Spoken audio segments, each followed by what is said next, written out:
गगन मंडल से उतरे सदगुरु सत्य कबीर, जलज माही पोढ़न कियो सब पीरन के पीर। सर्व सृष्टि के रचनहार कबीर परमात्मा चारों युगों में इस धरा पर आते हैं और आम साधारण व्यक्ति की तरह लीला करते हुए मानव समाज को सद्भक्ति मार्ग देकर चले जाते हैं। आज से लगभग 600 वर्ष पूर्व कलयुग में अपने वास्तविक नाम कबीर नाम से सतलोक से चलकर कबीर प्रभु जी काशी के लहरतारा नामक तालाब में एक कमल के फूल पर सन 1398 ईस्वी संवत 1455 में ज्येष्ठ मास की पूर्णिमा को ब्रह्म मुहूर्त में प्रकट हुए थे। उन्हें नीमा और नीरू नाम के जुलाहा दंपत्ति ने पाला था। बात 1403 ईस्वी की है, जब कबीर प्रभु जी 5 वर्ष के थे। बालक रूप परमेश्वर कबीर साहिब जी ने 5 वर्ष की आयु से ही अपने अद्वितीय आध्यात्मिक ज्ञान में उस समय के सुप्रसिद्ध विद्वानों, ब्राह्मणों, काजी और मौलवियों के छक्के छुड़ाना शुरू कर दिया था। उन्हीं में से एक लीला है परमेश्वर कबीर जी द्वारा 104 वर्षीय काशी के सुप्रसिद्ध ब्राह्मण स्वामी रामानंद जी को गुरु धारण करने और उनको अपने अनमोल सत्य ज्ञान का उपदेश प्रदान करने की। रामानंद स्वामी जी रोज ब्रह्म मुहूर्त में गंगा घाट पर नहाने जाते थे।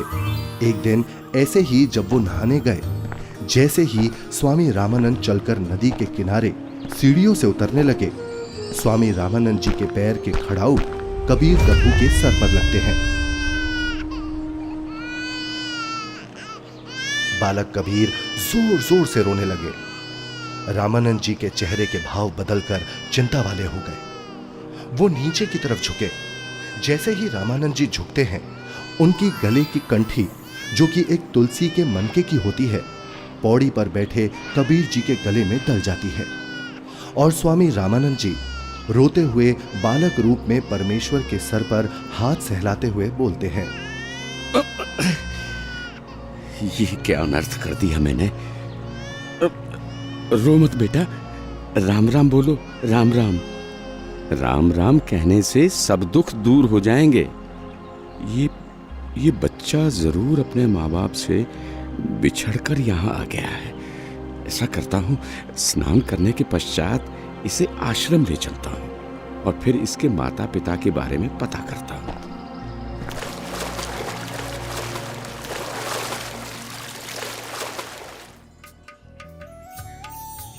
स्वामी रामानंद जी वैष्णव धर्म का प्रचार प्रसार भी खूब किया करते थे, जिसके लिए उन्होंने 1400 ऋषि शिष्य भी प्रचारक रूप में बना रखे थे। स्वामी जी के उन्हीं शिष्यों में से एक थे ऋषि विवेकानंद जी, जो कि बहुत ही अच्छे प्रवचनकर्ता रूप में प्रसिद्ध थे, जिनको स्वामी जी द्वारा काशी शहर के एक क्षेत्र का उपदेशक भी नियुक्त किया हुआ था। प्रतिदिन की तरह ही एक दिन जब ऋषि विवेकानंद जी शाम के समय विष्णु पुराण से कथा सुना रहे थे। श्री हरि विष्णु जी ही सभी के रक्षक व पूर्ण परमात्मा है। उन्होंने ही राम जी और कृष्ण जी के रूप में जन्म लिया है। वास्तव में भगवान विष्णु ही अजन्मे हैं, अविनाशी हैं। श्री हरि विष्णु भगवान की जय। श्री हरि विष्णु भगवान की जय। श्री हरि विष्णु भगवान की जय। वेद पढ़े पर भेद न जाने, बाँचे पुराण 18। पत्थर की पूजा करे, भूले सृजनहारा।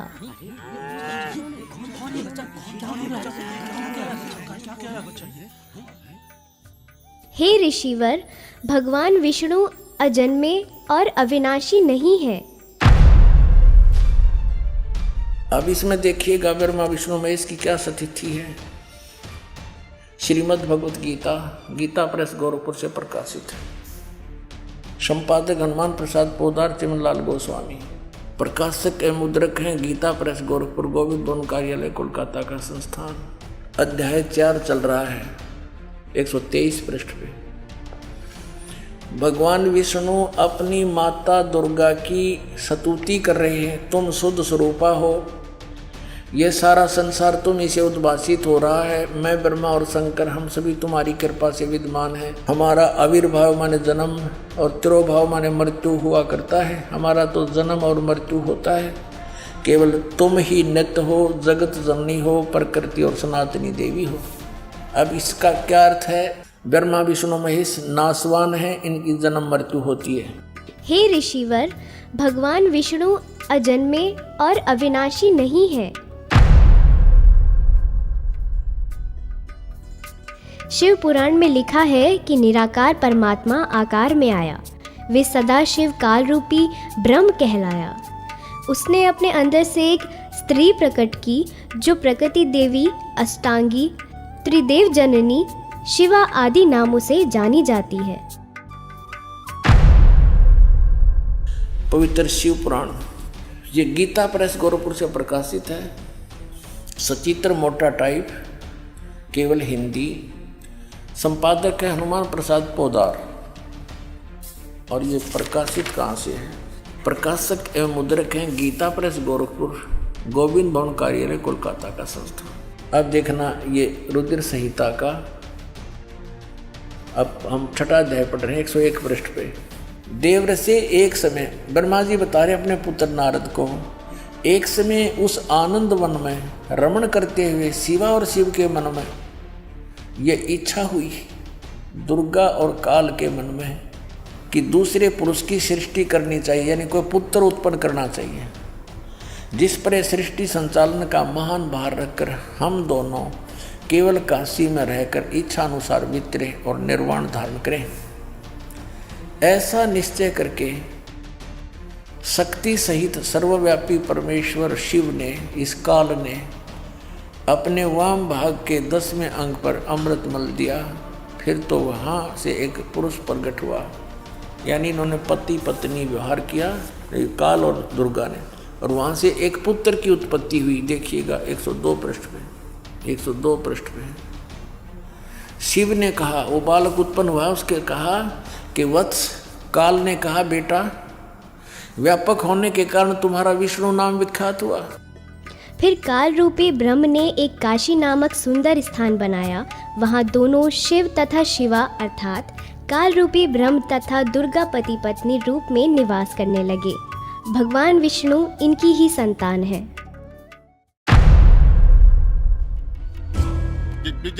ये सब झूठ बोल रहा है।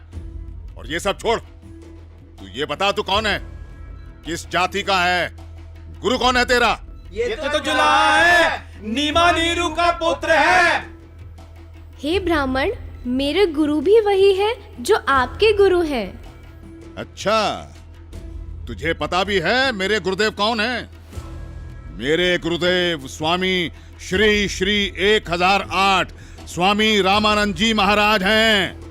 जी पंडित जी, मेरे गुरुजी भी स्वामी रामानंद जी ही हैं। झूठ, सरासर झूठ। देखो भाइयों, ये जुलाहा सरेआम झूठ बोल रहा है। मेरे गुरुजी तेरे जैसे अछूत के दर्शन भी नहीं करते। शिष्य बनाना तो बहुत दूर की बात है। कल सुबह तुझे गुरुजी के समक्ष पेश करूंगा। दूध का दूध, पानी का पानी हो जाएगा। गुरुदेव तुम्हें स्वयं दंड देंगे। मेरे गुरु का नाम मिट्टी में मिलाता है। तुम भी आना भाइयों, देखना अपनी आंखों से। इस कबीर जुलाहे का झूठ कल सबके सामने आ जाएगा। हाँ, हम सब आएंगे, हम सब आएंगे, हम सब आएंगे।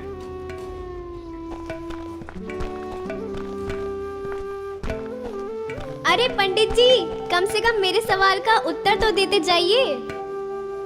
विवेकानंद सीधा रामानंद जी के पास पहुंचा और उन्हें सारी बात बताई।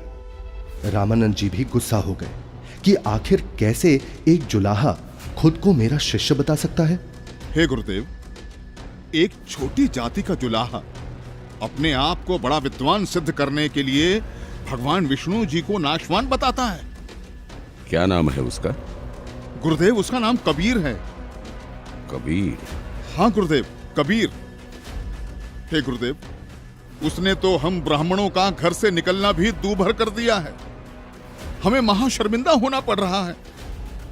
आज उसने भरी सभा में कहा कि पंडित स्वामी रामानंद जी मेरे गुरुजी हैं, मैंने उनसे दीक्षा ले रखी है। झूठा है वो, सरासर कपटी है वो जुलाहा। वो कैसे मुझे अपना गुरु बताता है? उसको कल लेकर आओ मेरे सामने, और उन सभी को भी बुला लेना जिनके सामने उस तुच्छ जुलाहे ने तेरी बेइज्जती की है। कल सभी के समक्ष उसके झूठ का पर्दाफाश करूंगा।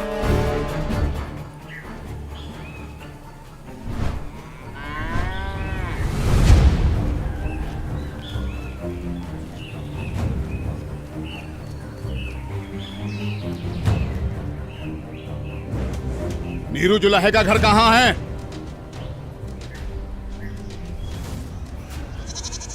नीरू, नीरू सुनो, नीरू, नीरू। क्या हुआ भाई? बड़े परेशान दिख रहे हो। विवेकानंद अपने साथियों के साथ कबीर को पकड़ने आ रहा है। आपका घर पूछ रहा है। हाँ, लगता है कबीर ने इनको कुछ कहा है। उसे समझाओ, इनसे पंगा ना ले। क्या? कौन आ रहा है? हमें हमारे कबीर के लिए कौन आ रहा है? कौन पकड़ेगा? नीमा और नीरू डर जाते हैं और कबीर को झोपड़ी के पीछे ले जाकर कंबल से उड़ाकर छुपा देते हैं। तभी विवेकानंद वहां पहुंच जाता है। कहाँ है वो दंड वाला कबीर? कल उसने भरी सभा में मेरे गुरुदेव का अपमान किया है। आज सबके सामने गुरुजी उसकी पिटाई करेंगे। हे ब्राह्मण जी, क्या बात है? इतना क्रोधित मत होइए। हमारा कबीर किसी का अपमान कर ही नहीं सकता। न जाने क्यों आप हमारे कबीर के पीछे पड़े हैं। मेरा कबीर यहाँ नहीं है। अच्छा, अभी पता चल जाएगा। तोड़ डालो इसकी झोपड़ी को और ढूंढ कर निकालो उस अधर्मी कबीर को। रुक जाइए, हम हाथ जोड़ते हैं। हमारे कबीर में कुछ नहीं। घर में घुसकर विवेकानंद और उसके शिष्य तोड़ फोड़ करने लगते हैं तो कबीर प्रभु जी से नहीं रहा जाता। वो सामने आ जाते हैं। मत छोड़ो यहाँ, सब कुछ तोड़ फोड़ दो सब कुछ। ये विवेकानंद ब्राह्मण, मैं यहाँ हूँ झोपड़ी के पीछे। झोपड़ी के पीछे पकड़ो उसे। पकड़ो। विवेकानंद उन्हें बंदी बना लेता है। फिर जब नीमा और नीरू कबीर प्रभु को बचाने की कोशिश करते हैं तो विवेकानंद उन्हें धक्का मारता है और हिंसा करते हुए कबीर प्रभु को रामानंद जी के पास ले जाता है। विवेकानंद और साथ आए शिष्य बालक को छुड़ाने के लिए बीच में आए नीरू और नीमा के ऊपर भी हाथ उठाते हैं।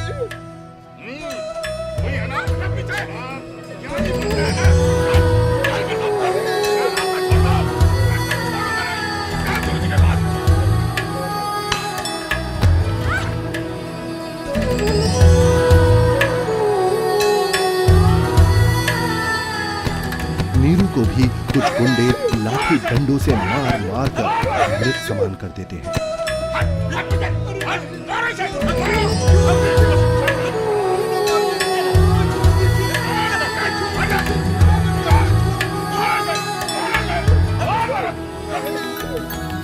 साच कहू जग मार ही, या झूठ कही ना जाई हो।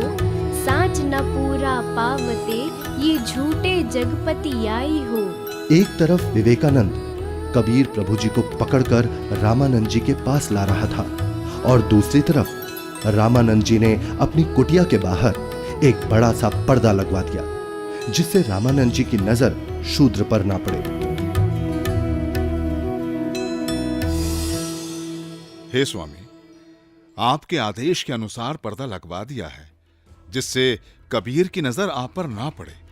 कबीर को इस पर्दे के पीछे ही खड़ा किया है।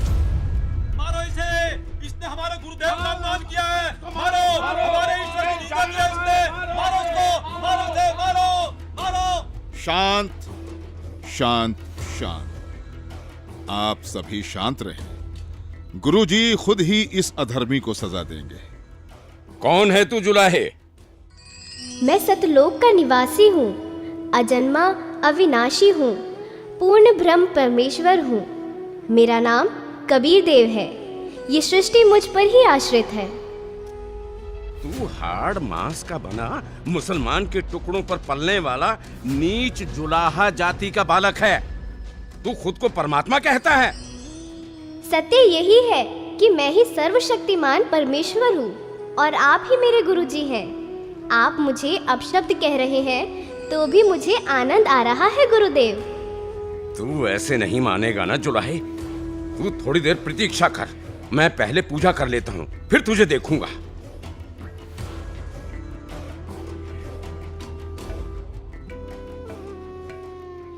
कहीं ये बालक सच में तो भगवान नहीं है, क्योंकि भगवान तो किसी भी रूप में कहीं भी आ सकते हैं। कहीं मुझसे कोई गलती ना हो जाए। अपनी पूजा साधना के बाद सोच समझ के बात करूंगा।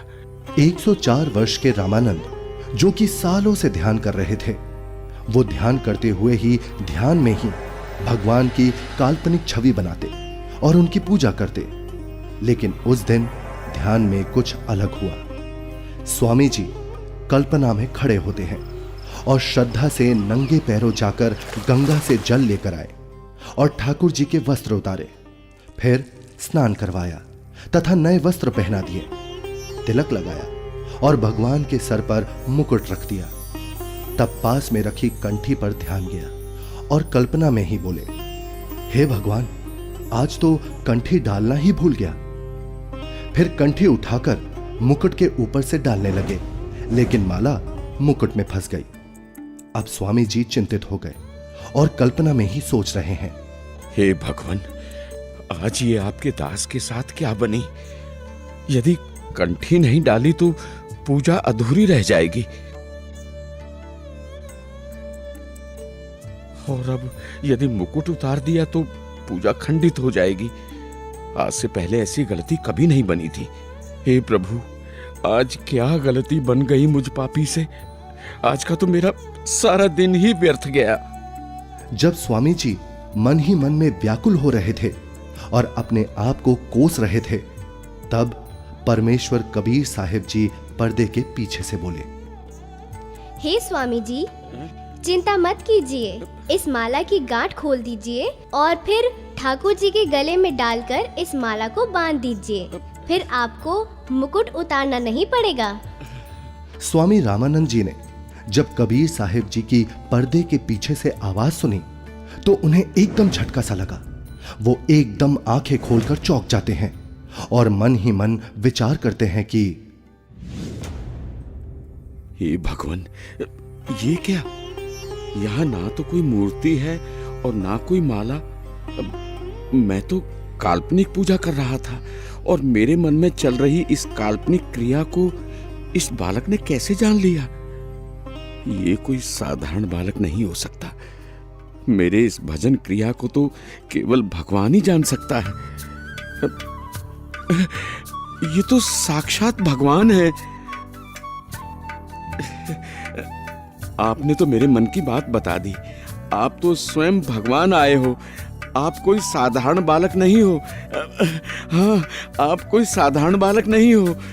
फिर स्वामी जी को महसूस हुआ कि बालक कबीर के शरीर में कहीं हड्डियां तो महसूस हो ही नहीं रही। तभी वो बालक कबीर को सीने से हटाकर उनके हाथ पैर यानी शरीर को दबा दबा कर देखने लगे। हे भगवान, आपका शरीर तो बहुत कोमल है, जैसे रुई हो। आपके शरीर की तुलना में मेरा तो पत्थर जैसा शरीर है।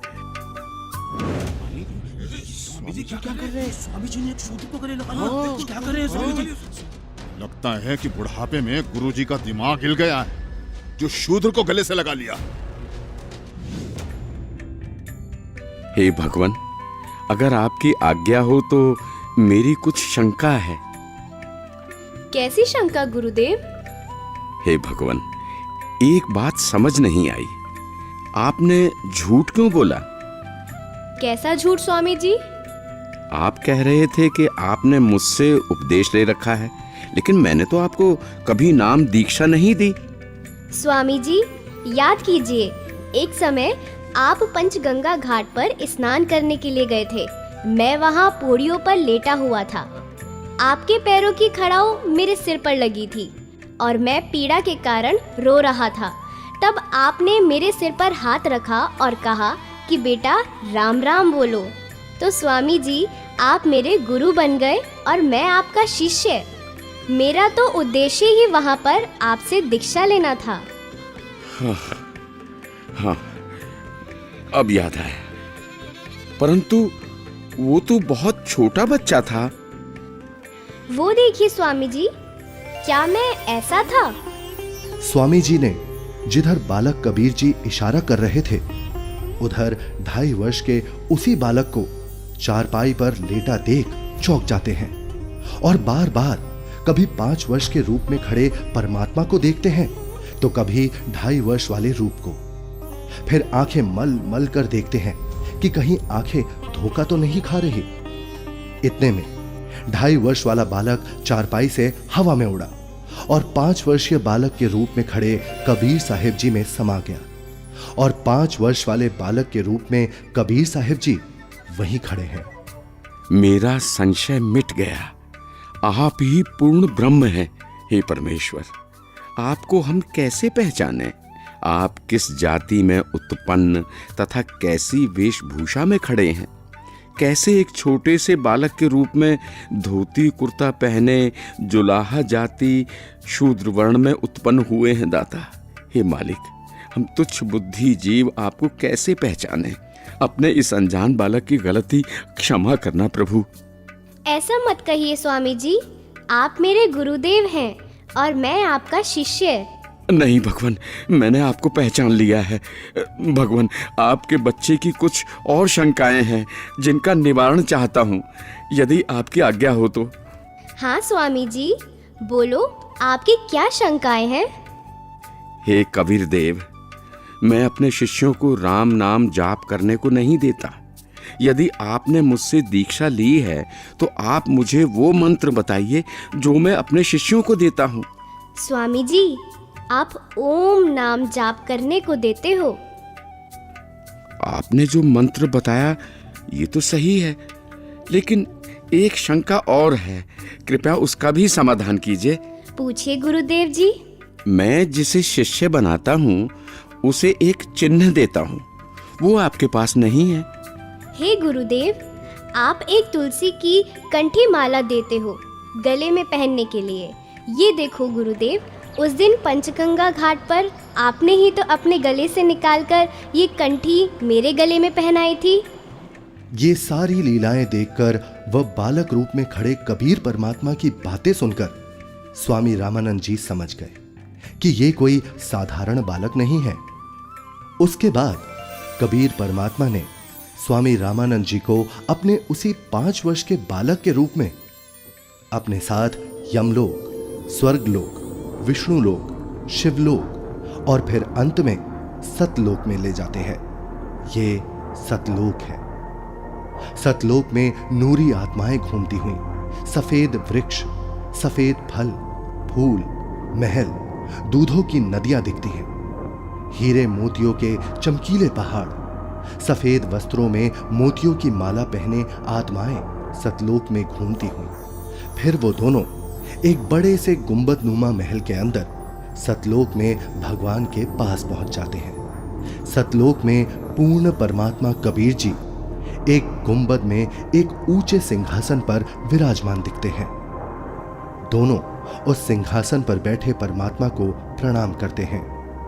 अब बालक रूपधारी कबीर देव उस सिंहासन के पास जाते हैं और सिंहासन पर बैठे अपने अन्य रूप पर चवर करते हैं। ऐसा देखकर रामानंद जी सोचते हैं, इसका मतलब कबीर देव जी इस सिंहासन पर बैठे सच्चे परमात्मा के सेवक हैं। तभी सिंहासन पर विराजमान तेजोमय परमात्मा सिंहासन से उठकर खड़े हो गए और कबीर देव जी के सामने हाथ जोड़कर कबीर देव जी को बैठने का आग्रह करने लगे। बालक रूप में कबीर परमात्मा सिंहासन पर बैठ गए और पहले सिंहासन पर बैठे परमात्मा बालक कबीर को चवर करने लगे। रामानंद जी प्रभु के सामने हाथ जोड़कर खड़े रहे।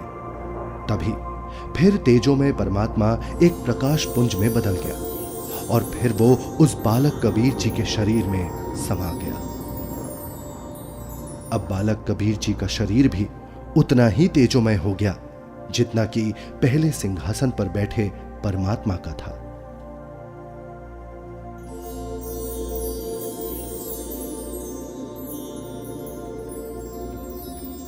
बोलत रामानंद जी सुनो कबीर करतारे, गरीबदास सब रूप में तू ही बोलनहार। दोहू ठोर है एक तू बया एक से दो, गरीबदास हम कारणे तुम आए हो मगजो। तुम साहेब तुम संत हो और तुम सतगुरु तुम हंस, गरीबदास तुम रूप बिना और न दूजा अंश। हे परमात्मा, आप जी स्वयं ही दोनों स्थानों पर लीला कर रहे हो। आप ही निज ब्रह्म पूर्ण ब्रह्म हो। तीनों लोकों में प्रवेश करके सबका धारण पोषण करते हो। मैंने आपका वो सनातन परम धाम आंखों देख लिया है। आप ही परमेश्वर हो, आप ही सतगुरु तथा आप ही तत्वदर्शी संत हो, और आप ही हंस अर्थात अच्छे बुरे को भिन्न भिन्न करने वाले सच्चे भक्त भी हो। मैं आपका भक्त, आप मेरे गुरुजी। स्वामी जी, आप मेरे गुरुजी ही बने रहो। मैं आपका शिष्य हूँ। ये गुरु परंपरा बनाए रखने के लिए अति आवश्यक है, नहीं तो भविष्य में संत भक्त कहा करेंगे कि गुरु बनाने की कोई आवश्यकता नहीं है। कबीर ने कौन सा गुरु बनाया था?